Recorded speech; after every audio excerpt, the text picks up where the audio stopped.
Alright guys, I'm just doing a little bit of work on this Ninco. I haven't done a lot of videos lately. I have been working on a lot of cars, but I'm going to show just a couple key upgrades on this car. I'll put some more light over here.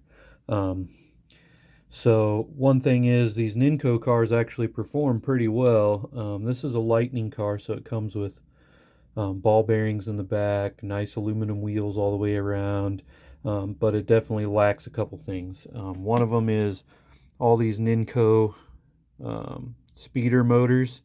If you look really closely, it says 20,000 RPM, but it's actually rated at 14.8 volts.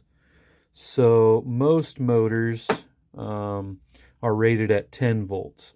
So if you have a 20K motor at 10 volts, it's going to be a heck of a lot faster motor than a 20K motor at 14.8.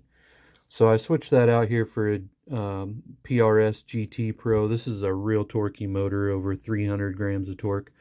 One of the problems though is most of these big motors don't have the extended motor shaft to locate the axle. So the shims on the outside of the axle here are what's needed to locate the axle.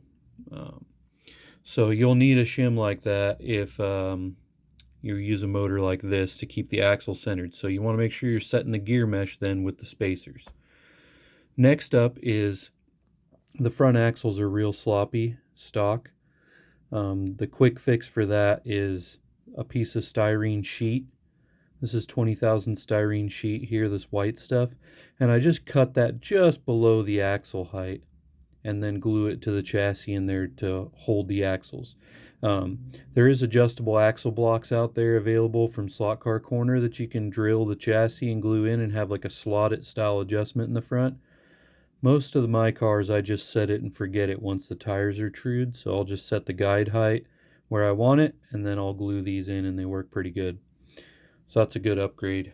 A little bit of weight, as you see, and then I did change out, sorry guys, the focus is terrible right now. I did change out the guide to a Slotting Plus Pro Cut guide from the Ninco one. This is just an atrocious guide, and it's snap-in, and so it now has a screw-in guide with shims. So that's a couple upgrades I'm doing to this car. It should run pretty good after all this. I'll keep you guys updated.